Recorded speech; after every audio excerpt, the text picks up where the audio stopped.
So today, lads, I'm going to be reacting to this article here from Storm Chasers, from WNBA Storm Chaser on Twitter. And yeah, so I want to react to some of this. And it says WNBA Media Answers Draft Questions Part 1. I pulled several WNBA media with questions about the upcoming WNBA draft. And they were talking about the WNBA draft and the expansion draft, which I think are very, very interesting. There's one really interesting call that I want to talk about here. So, and I'm not going to read too much into this, but I'm just going to say why. So it says, someone says, who should the Wings draft? Number one, why? Our fam, it may be tempting to take a sure thing in easy foot, but let's be honest, the Wings are a long way from playoff contention until proven otherwise. They aren't a popular destination free agents. They have to build around Page. I agree with that. Then you've got our fam again. One of the most dominant performers of all time at U19 level. That being said, Iana Martin might have been better than her at U19 level. Our fam. Every single person said our fam, which is a surprise. I think long-term, our fam, sure. I think they're going to draft AZ, and I don't think it's going to be a bad decision to draft AZ, because I do think AZ is a sure thing. They're going to draft AZ. The Yukon link, the link with Page. The only reason you wouldn't draft AZ is if you're scared of the shit that's going to happen with the Aces next year.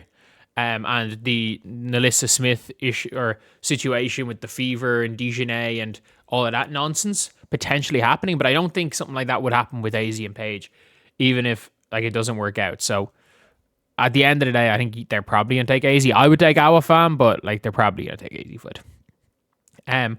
What's the Minnesota Lynx biggest need? Olivia Miles. Biggest need for any team is reliant on what it looks like free agency. Sure. Not sure they have a glaring need. They can find a role for anybody. They need more depth in the front court. Betts are found to provide size for defensive-minded team. I still think Lauren Betts is just Tiara McCown. What player best fits the Seattle Storm? Why did I think there was... Oh, yeah, sorry. Some of these were for... It's just for normal draft. But it's the draft, not the expansion draft. Sorry, with the expansion teams talking about it. Who's the best fit for the Storm? Choice between Olivia Miles, Kiki Rice, or Flaujae. I mean, it depends on what they're doing. NECA's not going to play forever. They do have Malonga. I mean, they might just say to NECA and Skylar, you know what, we actually can't afford to keep you. We're just going to bring in Gabby Williams. We're going to stink next year. And I think they have their pick next year. Unless maybe Washington has it in the Sykes trade. I have no idea. Miles the best fit for the Storm. I agree. I actually fully agree with that. I do think Miles is going to go 2 no matter what, though. And I think that... I don't think they take Betts. They might take Flaujae, you know. They might take Flaujae. So, if AZ Foot and Olivia Miles were drafted top 2, who should the Storm select? I think they have to go with Fam. I don't think they do. I don't think they have two young bigs. Like, I don't think it's one of those things where they're going to want 2 of them. I think if Foot and Miles are gone, I think Kiki Rice fits in well. I think Kiki Rice isn't a bad player. I just don't. If you're the Storm, you're kind of praying that AZ Foot lands in your lap. But like Flaujae might be the best option if you are Seattle. Probably take Fam because the value is so high. But which order will the starting 5 be drafted? Whoever predicted Gianna Neepkins to be taken before Kiki Rice is crazy. Like, it's going to be Betts, Rice, whichever order of those two, and then whichever order of Neepkins or Haquez, and then Ledger Walker. That'd be my assumption. Let's do top 6. Predicting Dugalich to be drafted ahead of Ledger Walker is a surprise. Personally, draft Kiki ahead of Lauren, so would I. Rice, Betts, Haquez, Neepkins, Ledger Walker could happen. Betts, Kiki, Rice. Biggest shock of the draft. Betts falls out of the lottery. That could very well happen, by the way. Like, if you look, if Betts goes past 3, Washington don't take her a 4, Chicago don't take her a 5. So then she's there for an expansion team, and an expansion team might want a guard. The expansion teams might just say, fuck it, we've already got a couple of bigs, we can get these bigs in free agency, we want a guard. Like, if we want a 6'7" big that can't guard the pick and roll, Tiara McCown's available. So at the end of the day, that's an interesting one. Betts falls out of top 5 and Portland trades the pick for a vet star. I don't think they do that. Portland, and this is the craziest one. This is what I really want to talk about here. The Portland Fire or the Toronto Tempo trade for Angel Reese. And for me, that's one of those things where it's like a lot of people are talking about that. And there's a 0, and I mean 0% chance of Toronto Tempo or Portland Fire trading for Angel Reese. What do they have to trade for Angel Reese? Oh, the 6th pick. No way is anyone going to get a all-star on a bargain contract who's going to make $130,000 less than the number 1 pick in this year's draft. You get an all-star for 2 more years on a cost-protected deal who also sells tickets. There is no way in hell that the Portland Fire or the Toronto Tempo are going to get Angel Reese unless they are willing to give up a fucking, unless they're willing to literally give up whoever the 2 best players they take in the expansion draft are, and they're willing to give up their 2027 pick as well. Because let's be real, the Sky are kind of fucked with the 2027 pick because the Mystics have swap rights.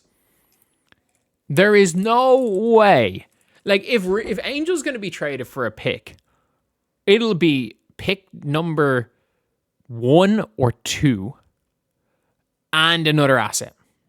Maybe, just maybe, Angel straight up for number 1 gets accepted by the Sky. But people are like, oh, Minnesota Lynx can trade 2 for Angel. It would literally cost 2 and maybe 2 second rounds for Angel. She is an all-star on a bargain contract. There is no way in hell she's going to go for pick 6 to 7. Janiah Barker falls to the end of the second round. Feels and waiting for her to break, and she never has. I mean, yeah, I actually do agree with that. I think Janiah Barker, I think she goes in the second round, but yeah, she is going to be a developmental player for a couple of years. She's just not it. I don't know why. It's she's kind of like Nalissa Smith, but a better jump shooter and worse rebounder. All the flaws that Nalissa Smith has, Janiah Barker has. Not be surprised to see a pick past number 3 traded or some first rounders not make it out of camp. I also agree with that statement. There is especially with the cost of first rounders. It's a really common thing. The first rounders don't make it out. For years, the first rounders didn't make it out of camp. That's not an uncommon thing. There are certain teams like the Washington Mystics that can punt on one of these picks. The Dallas Wings, the 14th pick didn't make it out of camp. I understand they were a second rounder, but it was the second pick. Madison Scott would be a first rounder in a team where there's 15 first round, or in a draft where there's 15 first round picks. And she didn't make it out of camp. Yeah, there will be at least 1 first rounder. Picks past number 3 traded, or some first round, not super high in the draft, not 2021 all over again. I agree. So it says, of one of the many wing scorers, the UCLA ones, Flaujae, Angloma, McMahon, Latson, tumbles down for no reason, ends up in a better spot to actually get to play by going early second round and mid the first round. I think Cody McMahon might fall out of the first round. Tanaya Latson won't fall out of the first round. No way. Flaujae does not go past. First of all, Flaujae is not going past an expansion team. Second of all, Flaujae is not going past the Fever. There's no way in hell she goes past 10. Nell Angloma could fall, honestly. Or Nell Angloma could go in the lottery. Like a Jusite situation last year. The Valks clearly like what they saw. And if you're watching how Jusite, I know she comes over late. Jusite probably going to miss the first 5 games of the season. But if you saw how she's been playing for Girona, is Girona?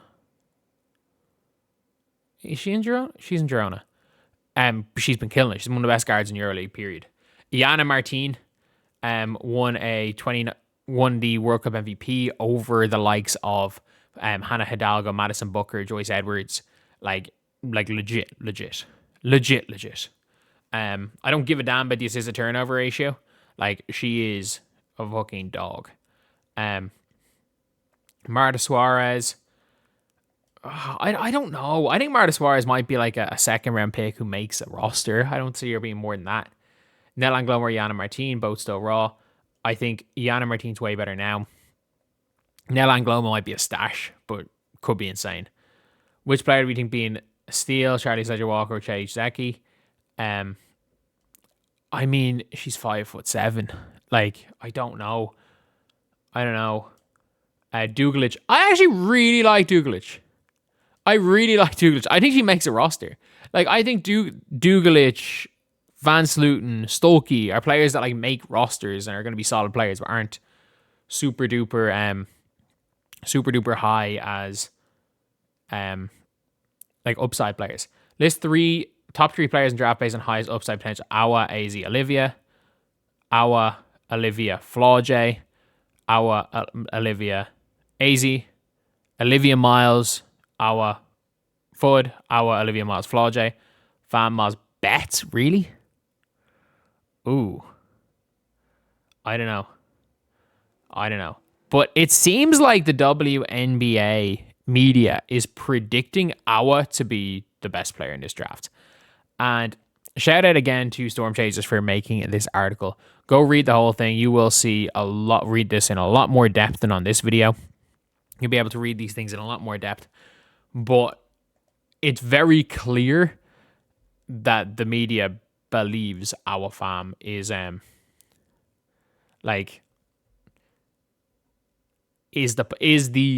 player of this draft. And to be completely honest, she is the player of this draft. But it's like, it depends on what you want for the Wings. If you are the Wings, if you're the Wings and you are trying to build long term, and maybe you're trying to get Juju next year or Booker or Hidalgo, you're trying to get a lottery pick to come in on board with this team, and you've then got Paige's final rookie year with her and a couple other players, then yeah, you take Awa. If you want to win this year and you want to draft a washed big, maybe you could convince John Quell to come for the max. I reckon she'll be supermaxed by an expansion team. Or maybe you could convince like Azare to come and overpay for Azare while Paige is on her rookie deal, something like that. You could absolutely do that. That being said, I'm like, I don't know how I feel about the Wings going for it this year. I think it might be a bad choice. But anyway, yeah, that is the video. Let me know what you guys think in the comment section below. And as always, thank you guys for watching. Please like, comment, and subscribe.